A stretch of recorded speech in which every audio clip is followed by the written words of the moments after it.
আসসালামু আলাইকুম। আপনারা কেমন আছেন? আলহামদুলিল্লাহ আমি ভালো আছি। আজকে দুপুরের রান্নায় চলে এসেছি। প্রথমে আমি মাছগুলো ভেজে নেব।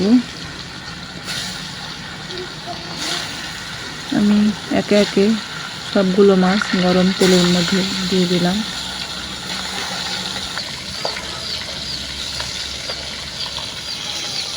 এবার উল্টে পাল্টিয়ে মাছগুলো ভেজে নিচ্ছি। আমি আজকে স্পেশাল কিছু রান্না করব, যা আমি কখনোই রান্না করিনি।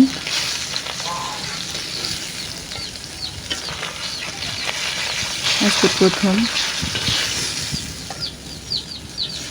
তাই আমার কাছে স্পেশাল কিছুই।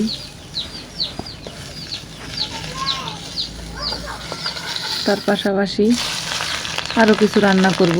দেখুন আমার মাছগুলো ভাজা হয়ে গেছে, আমি ভেজে রেখে দিয়েছি। এবার আমি সেই স্পেশাল রেসিপিটি রান্না করছি। প্রথমে ঝাল, পেঁয়াজ, হলুদ, লবণ দিয়ে দিলাম। সেই স্পেশাল কিছু হলো আমাদের জাতীয় ফুল শাপলা ফুল। আমি কখনো ভাজিনি, আজকে প্রথমেই ভাজছি। চিংড়ি মাছ হলে ভালো হতো, চিংড়ি মাছ নেই, তাই আমি এক ক্যামেরা বাইরেই শাপলা ফুলের ডাঁটিগুলো কেটে পরিষ্কার করে নিয়েছিলাম। এখন ভাজা শুরু করলাম।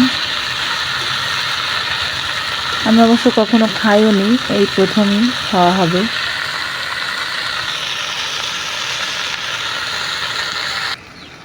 আমি একেবারেই তেলের পরে দিয়ে দিয়েছি।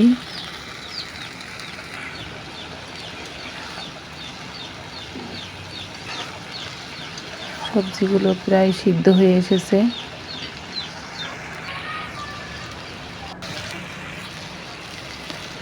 আপনারা যারা যারা এই শাপলা ফুলের ভাজি খেয়েছেন তারা অবশ্যই কমেন্টে জানিয়েন।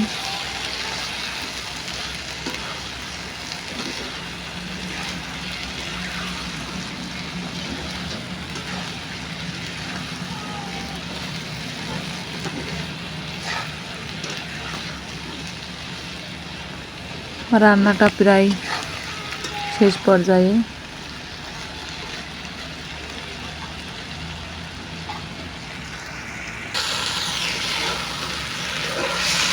এবার সবগুলো ডাঁটি সিদ্ধ হয়ে গেছে, এবার আমি উঠিয়ে নেব।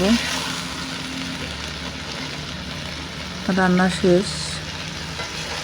এগুলা উঠিয়ে এবার মাটির নিচে সেই আলুগুলো রান্না করব।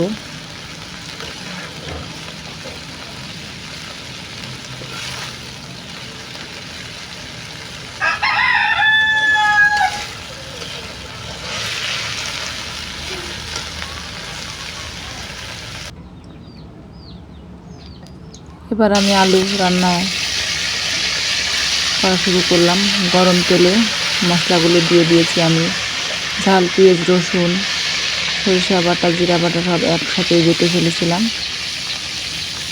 এবার লবণ দিয়ে দিলাম, আর এবার দিয়ে দেব হলুদ।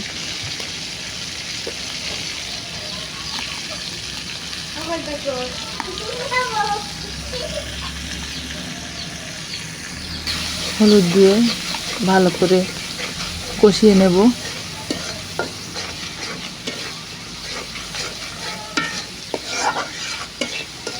আমি সাধারণভাবে রান্না করি। কে কেমন রান্না করেন অবশ্যই কমেন্টে জানিয়েন। আমি মশলাটা ভালোভাবে কষিয়ে নিচ্ছি।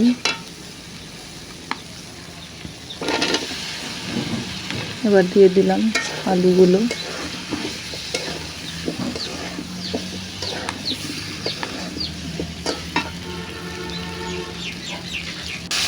কড়াইয়ের নিচে লেগে যাওয়ার জন্য হালকা একটু পানি দিয়ে নিলাম।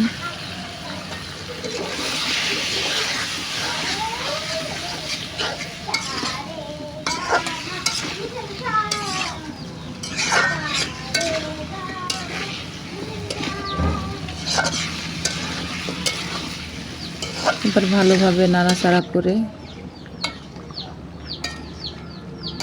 একটু হালকা এবার পানি দিয়ে সিদ্ধ করতে দিলাম, এবার ঢাকনা দিয়ে ঢেকে দেব। কিন্তু একটু স্বাদের জন্য আমি আগেই মাছগুলো দিয়ে দিলাম।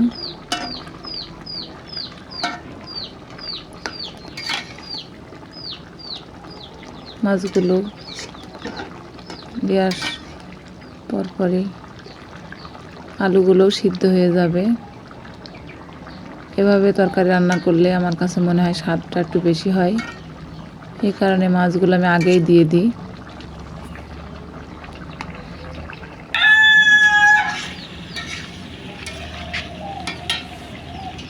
দেখুন সেই পানিগুলো শুকিয়ে গেছে, এবার পুরো পানিটা দিয়ে দিলাম, আর পানি দেব না।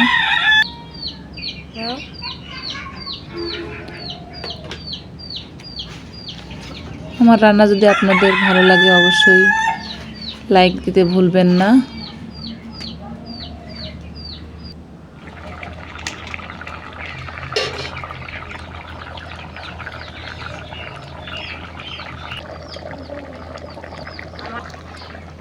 এদিকে রান্নাটা প্রায় শেষ পর্যায়ে, আমি এবার নামিয়ে নেব। আজকের ভিডিও শেষের দিকে, পরবর্তী ভিডিও দেখার অনুরোধ রইল। আপনাদের ধন্যবাদ।